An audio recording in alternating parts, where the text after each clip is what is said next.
So first way is to engage. The second way is to enrich.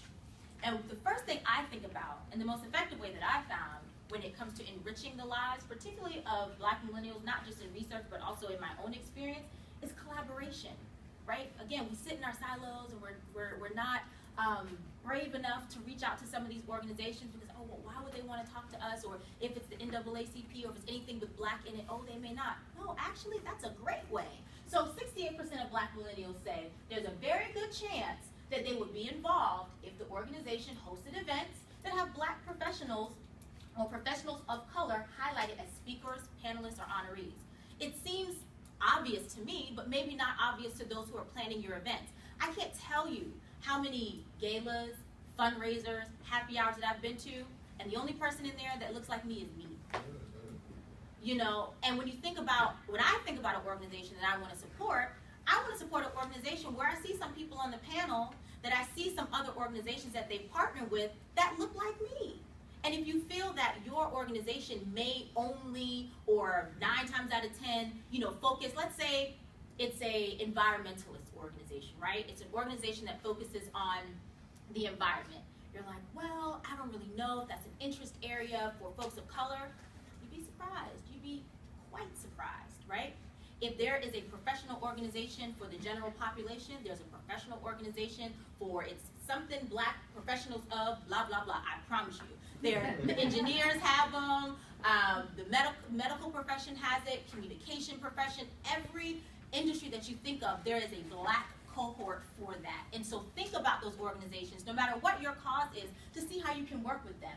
She says, I believe that board work is a critical component for our roles as citizens of this country.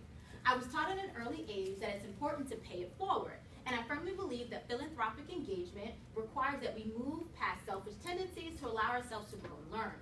I have always believed that it's through service to others that we are able to evolve into our best selves and to our community. Most importantly, I believe that the work being done by many philanthropic organizations is not only valuable to our society as a whole, but also critical to our growth and prosperity as a nation. I don't believe that this type of engagement is optional in this day and age. I believe it is necessary. And so I learned through Candace, because she does a lot of different things. She uses her money to kind of move her around, right? So Candace is someone who gets it, right? A lot of, not just Black millennials, but millennials in general, we're learning that money is power, right? I had to understand and adopt that if I'm going to be a young philanthropist, time is great, but money is what's going to get me in the door. And that's just the end of the story, right? But the truth of the matter is that as we are growing as millennials, as we are too being educated in the world of philanthropy and what it means, it's important that we're able to use our money, using what we have for your organizations in a way that we can both work together. So it may not be realistic to ask a millennial for a $1,000 donation right off the bat. But if you start at a level that's a way to get us in the door, so maybe that is $250, right, for 1 year, or maybe that may be $125, just depending on what your organization's needs are and sort of what the bigger picture is. That is how you're going to cultivate us into that larger board seat. That is how you're going to be able to take the ideas that we have and help you to be able to navigate your organizations and put together a structure, and eventually and hopefully have more people on your boards that begin to reflect the communities that you're serving. So again, not just from an age perspective, but also from a race perspective. And so, what can you do next? So diversity isn't just a buzzword, it's the real world. The most important thing you can do when seeking to engage with African American millennials is to be authentic and to be transparent. Just like, I wouldn't say just like anybody, but most people don't like liars. Most people don't like to have to go around the bush, or as my friend's dad says, go around his elbow to get to his thumb. Just straight to the point, right? Just say what you mean and mean what you say, right? If the truth of the matter is that you want to diversify your volunteer base and you want to grow your board, be honest about it, right? If you're going to approach that local chapter of whatever African American group it is, you don't have to say, oh, we have this great cause and we really think that you would love to be a part of it and we were just wondering. No, say, look, here's our board. We want to add some more people of color on it, right? And we love what your organization is about. You have some really smart, intelligent, professional people that we need on our board. Talk to us the same way you talk to the other folks that you're recruiting. The difference may be is that we're Black and they're not.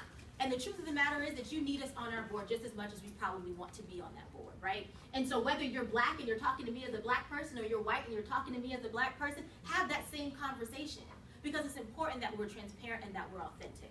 And the way that not only do you reach millennials, so if you want to reach a millennial, you definitely want to be transparent and authentic. And particularly if you want to reach Black millennials, be authentic and be transparent, and not just in your mission, but your intention and why you need us to be a part of your board.